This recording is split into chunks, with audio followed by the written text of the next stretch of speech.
Ok, salut à tous et à toutes. Nous voici repartis pour un nouveau tuto. On va reprendre un petit peu la continuité de ce qu'on a déjà créé ensemble sur notre projet Laravel. Donc là, je relance un petit terminal avec le serveur.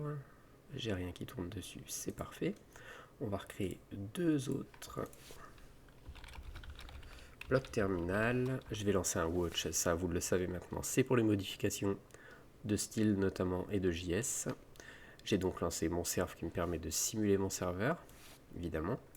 Et enfin, j'ai lancé un terminal d'avance parce que on pourrait avoir des commandes à taper. D'ailleurs, ça va arriver tout de suite. Donc là, on va lancer notre serveur. Parfait. Je vous rappelle qu'on avait créé la dernière fois une entité, qui était l'entité Books, donc un modèle, qui nous permettait tout simplement de récupérer tout un tas de livres. Alors moi, ce que je vous propose, avant de créer les auteurs et de faire une liaison en fait, entre les deux modèles, ce qu'on va faire, c'est qu'on va s'amuser déjà à aller faire notre route au niveau du web qui est ici. Donc, souvenez-vous, je crée une route, je lui passe en paramètre get, puisque j'y accède tel quel, et moi, je vais vouloir accéder à tous les livres. Pour l'instant, on va juste faire la globalité des livres, et ensuite, on verra comment améliorer ça pour afficher chaque livre. Donc déjà, ce que je vais faire par principe, c'est afficher plutôt via un contrôleur que je vais appeler book controller. Ensuite, la méthode, je vais faire all books par exemple, tous les livres, et je vais l'appeler la books page. Super. Donc là, on est en train de dire que si on se rend sur l'URL books, on va aller taper sur le contrôleur book controller, on va aller chercher sa fonction, du moins sa méthode all books, et ensuite on va nommer cette route, c'est-à-dire ce raccourci qui va emmener directement à cette page, books page. Ok, ça paraît assez simple à comprendre.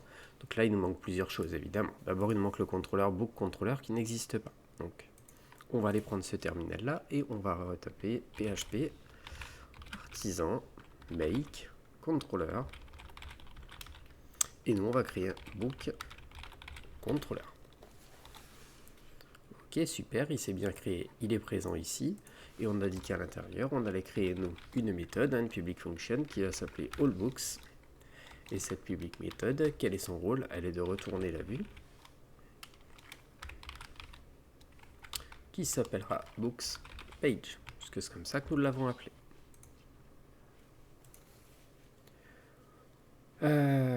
Ok, n'importe quoi, elle s'appelle pas books page.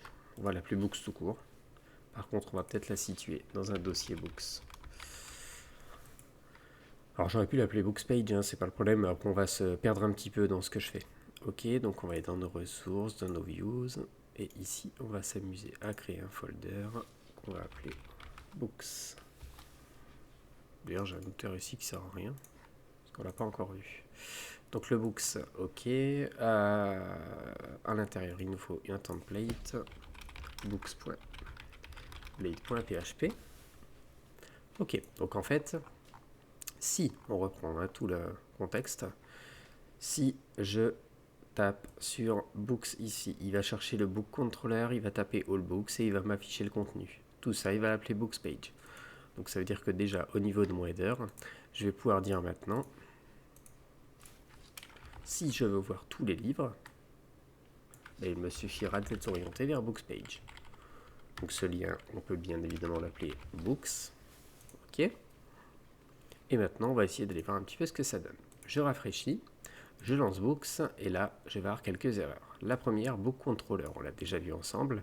En effet, j'ai bien créé un contrôleur qui s'appelle book dans mon web ici, dans mes routes. Simplement, le problème, c'est que lui n'est pas reconnu, puisqu'il ne reconnaît que home controller. Donc, comme d'habitude, petit clic droit, import class, et il me rapporte book. Déjà, cette erreur va disparaître et je vais pouvoir rafraîchir.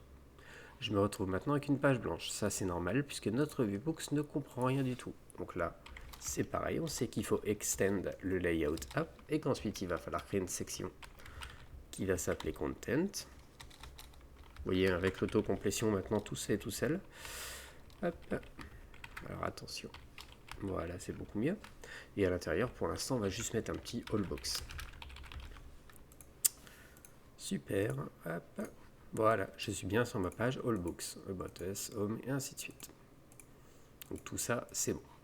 Histoire que ce soit peut-être maintenant un peu plus propre, on va se prendre quelques secondes pour aller chercher du Bootstrap. Alors, je crois qu'il était chargé, oui il est chargé. Hop, je vais aller ici, Get Started, on va prendre du navbar. Et on va prendre une navbar, tout ce qu'il y a de plus simple, comme celle-ci. Ok, on va retourner dans notre header, on va se mettre un petit peu en dessous, et on va prendre les LI qui sont là. Donc, je récupère mon A qui est là. Alors attention, je vais plutôt prendre que le ref et la fin de mon A. Et ici, je vais positionner tout ça ici. Super. L'active, on va la retirer pour l'instant. On verra comment on le gère un petit peu plus tard. Ici, c'est pareil, on récupère notre A sur le bot. Il va venir directement ici. Ensuite, on récupère lui. Il va venir ici. Et enfin, on va encore un petit dernier. Donc là, je prends quelques secondes pour faire ça, mais c'est vraiment pour que ce soit un petit peu plus propre à l'écran.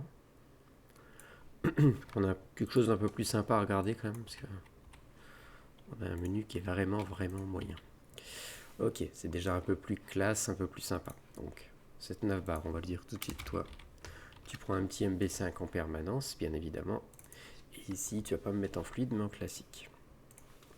Ok, là on a quelque chose de beaucoup plus standard et je préfère très franchement. Maintenant, on se rend compte qu'au niveau du container, c'est pas terrible. J'en avais fait un ici, je vais le retirer simplement. Ensuite, dans contact, il n'est pas fait, bot, il n'est pas fait, super. Donc dans le app maintenant, autour du yield, je vais plutôt faire mon container ici, je préfère. Ça veut dire que toute page qui va être créée en fait sera automatiquement boxée, sera pas en pleine largeur, mais automatiquement sera réduite. Hop.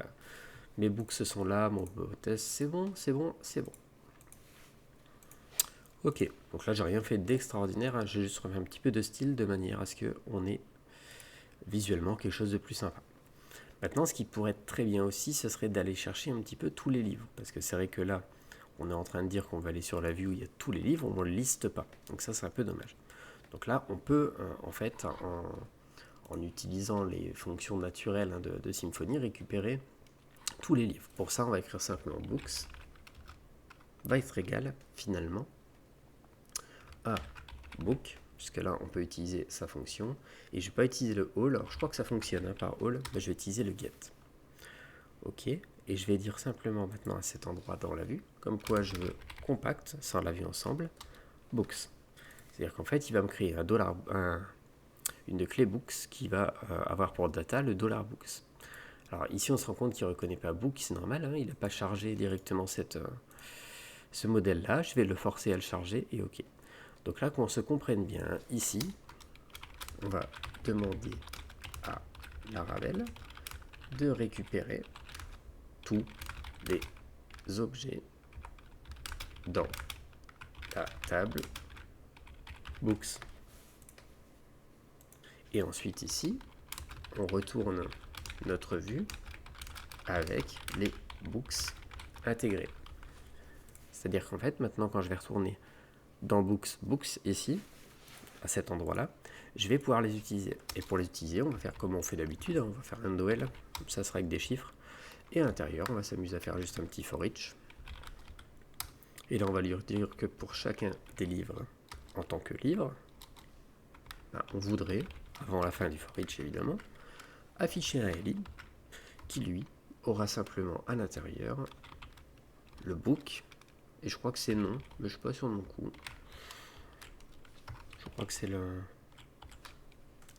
Alors, quand on ne sait plus quel est le nom, ainsi de suite, moi, ce que je vous propose, c'est de dire simplement, au niveau du contrôleur qui est là, avant de retourner notre vue, on va pouvoir faire ce qu'on appelle un dump and tie, ici. Donc, vous tapez juste dd en réalité, et vous passez votre variable books, puisque c'est elle qui finalement nous intéresse. On va revenir ici, et toujours sur l'URL de books, on va recharger. On va se retrouver avec un super vardump qui est mis en forme directement. Alors ça, c'est un vardump du Vardumper Symfony, je pense, mais enfin, c'est une mise en forme spécifique. Et là, je me rends compte que j'ai un tableau qui comprend 15 éléments. Comme par hasard, nous avons 15 livres, hein, donc ça a l'air d'être bon. On va simplement ouvrir ceci, et donc premier élément, à l'intérieur, on a un livre. Et ce livre, en fait, finalement, là est affiché de manière complète. C'est-à-dire que si on veut les informations qui concernent le livre, comme son nom ou des choses comme ça, c'est stocké directement dans Attributs. C'est-à-dire que si je vais ici, je récupère bien les informations de mon livre. Donc c'est vrai que c'est ça qui est peut-être un petit peu particulier, mais ça veut dire que si moi je veux récupérer son nom, finalement, et ben ici je vais retirer mon die and dump, on va juste le commenter. On va retourner ici, et là j'affiche bien le nom du livre, finalement. Pourquoi? Parce que c'est ce que j'ai demandé, hein. Souvenez-vous, j'ai demandé le nom. Donc on pourrait dire aussi à côté, hein, bien évidemment, qu'on pourrait faire un book price, parce qu'on a une variable qui s'appelle, une colonne qui s'appelle price. On va y mettre un petit euro derrière, ce sera mieux. Et finalement, j'ai bien son prix derrière. Donc là, réellement, à ressortir les données, c'est un jeu d'enfant, vous le voyez, puisque finalement, c'est une ligne. Donc c'est vraiment très simple. On verra un peu plus tard comment on fait pour faire des conditions, hein, parce qu'on peut faire du where ou des choses comme ça, mais dans l'immédiat, on voit déjà un petit peu comment récupérer la globalité des infos d'une table, et très franchement, c'est quand même surpuissant. C'est très très sympa d'utiliser ce type de framework, ne serait-ce que pour ça. Ok, maintenant, ce qu'on aimerait également, c'est être capable de n'afficher qu'un seul livre. C'est-à-dire que je voudrais dire, si je clique sur un livre, j'aimerais qu'il vienne m'ouvrir une nouvelle page sur laquelle on aurait toutes les données qui seraient associées à ce livre en question. Donc là, rien ne nous empêche, notre contrôleur, de dire, je recrée finalement une fonction, et puis je vais faire un display one, tout simplement. Je vais en afficher un seul. Je ne sais pas si en termes de nom, c'est ce qu'il y a de mieux. Et puis moi, je vais traiter par l'ISBN. Alors, je pourrais traiter par l'ID, hein, ça fonctionnerait très bien, mais je vais préférer à la limite traiter par l'ISBN, encore que, pour faciliter, on va se faire l'ID. On verra plus tard sur un autre, peut-être sur un autre élément, comment faire en ISBN. Ouais, on le modifiera. On le fera quand on fera du where. Ok, là, qu'est-ce qu'on va faire finalement? On va dire que nous, on va aller chercher un book, cette fois-ci, une variable book tout court, et que finalement, comment on va récupérer le livre tout seul? On va toujours faire book, ça ne changera pas. Il est chargé en plus, donc on va récupérer l'objet, et puis simplement, on va aller faire un find en passant l'ID. On va lui dire, maintenant, on va traîner dans le modèle book, et va me trouver, find, celui qui possède l'ID que je t'ai passé en paramètre. On va voir comment on le passe ensuite en paramètre, mais il va me le trouver de cette façon. Ensuite, évidemment, il nous restera à faire un petit return view book au singulier. Donc dans le dossier books, je veux un book au singulier, ici.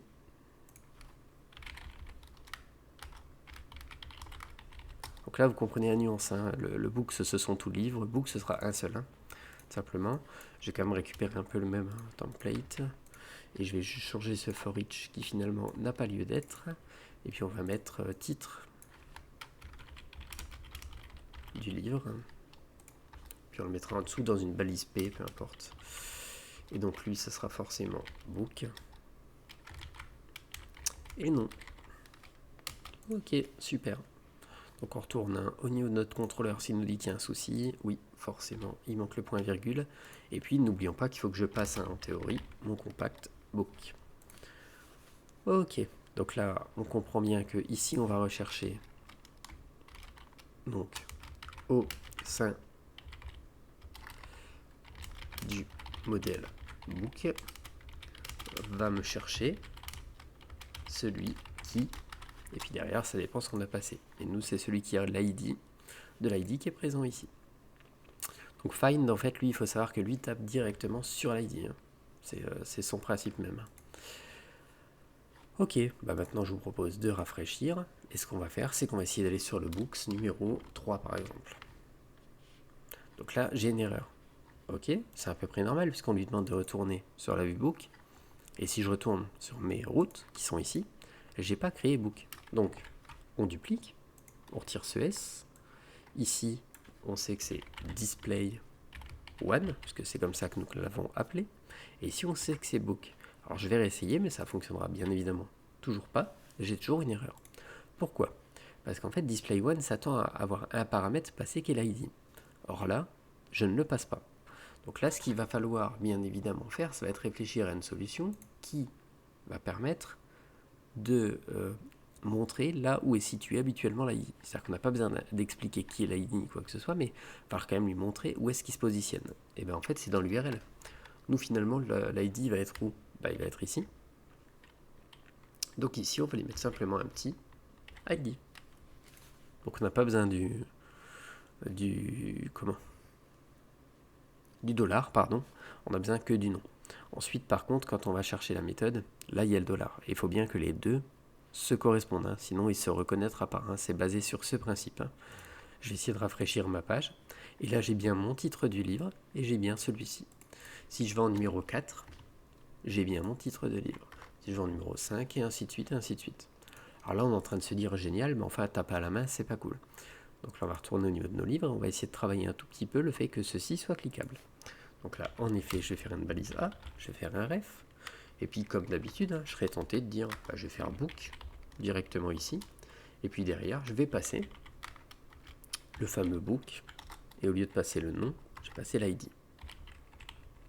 Ok, je fais ceci, je ferme. Donc là, ma balise A est créée.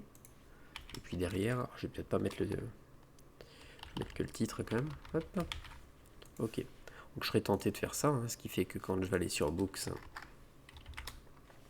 bien évidemment, tout est affiché. Et là en bas, j'ai bien Book 10. Si je clique, c'est bon, j'ai le 10. Ainsi de suite, ainsi de suite. Sauf que si je fais ça, souvenez-vous, demain, si je change mon URL pour afficher un livre, malheureusement, il va falloir que je pense aussi à aller changer tous les liens qui sont présents ici. Donc là, ce qu'on va faire, plutôt que passer que le Book ID à l'intérieur des accolades Notblade, on va lui dire simplement que nous, on veut qu'il nous emmène sur la route qui s'appelle Book Page, puisque c'est au niveau de la page Book, et on va y mettre juste une petite virgule en lui passant l'ID. Donc on lui dit qu'il faut aller chercher cette route Book Page, mais derrière, on va lui dire également qu'en second paramètre, on lui passe un ID. On ferme évidemment notre petite parenthèse, et on va retester le rechargement, et regardez l'URL qui sort en bas, c'est bien Book 9, Book 8, et ainsi de suite. Ça veut donc dire que finalement, si je changeais le lien qui m'emmène sur la page Book au niveau du web, et que je l'appelais maintenant Livre, à cet endroit, et bien en fait, si je recharge cette page, j'ai bien Livre qui est inscrit en bas, et ça fonctionne toujours aussi bien. Donc c'est-à-dire que là, je peux retravailler mes URL beaucoup plus simplement, et je ne suis pas en quelque sorte dépendant du nom que j'ai donné à l'intérieur, hop là, de mon lien qui est présent ici. Et lui se fiera toujours à mon web.php qui est présent ici. Et ça, c'est plutôt génial pour le coup. Donc vraiment, c'est voilà, c'est à travailler. Il faut que vous arriviez à utiliser tout ça, mais c'est très très sympa. Ici, on va mettre un petit peu de gras, bien évidemment. Histoire de styliser, on revient sur tous nos livres. Parfait. Je vais pouvoir cliquer dessus. Enfin, parfait, c'est pas ce qu'il y a de plus beau, mais c'est pas grave. Ok, donc là on a créé nos livres, on est capable de cliquer dessus et à ce niveau-là c'est plutôt sympa. Donc maintenant je vous laisserai tester évidemment toute cette partie-là, mais moi ce que j'aimerais c'est ajouter tout simplement un auteur à chacun des livres. Mais pour ça on va faire une petite coupure et on se reprend dans la prochaine vidéo. À toutes!